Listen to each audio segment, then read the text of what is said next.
আসসালামু আলাইকুম। গাইস দেখেন আমাদের আলহামদুলিল্লাহ আমাদের এক বিল্ডার যে ঢালাই হওয়ার ফ্ল্যাশ বিম ঢালাই দেওয়ার কথা, এখানে আমাদের এক বিল্ডিংয়ের প্রায় ফ্ল্যাশ বিম হয়ে গেছে আলহামদুলিল্লাহ। আজকে আমরা এখান থেকে শাটারিং খুলে এই বিল্ডিং ইনশাল্লাহ কমপ্লিট করে ফেলছি। শাটারিং ইনশাল্লাহ এটাও আগামীকালকে ঢালাই হয়ে যাবে।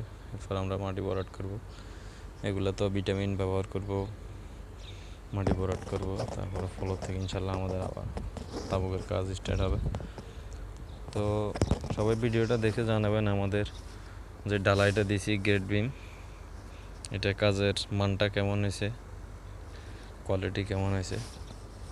আশা করি এখানে যেভাবে দেখতেছেন আমাদের পুরো বিমগুলো এইভাবে এই কোয়ালিটিতে ঢালাই করা হয়েছে, এর থেকে কোনো ধরনের পোকা আসা নাই, রাফ আসা নাই। আলহামদুলিল্লাহ দেখতে পাচ্ছেন আমাদের এটা ঢালাই হয়ে গেছে। ইনশাল্লাহ আগামীকালকে এটাও ঢালাই হয়ে যাবে। এটা এখনও কমপ্লিট হয় নাই, আমরা এগুলো মাত্র বোট মারছি, এখনও কমপ্লিট হয় নাই। ইনশাল্লাহ আগামীকালকে আমাদের এটা কমপ্লিট হয়ে যাবে। দেখেন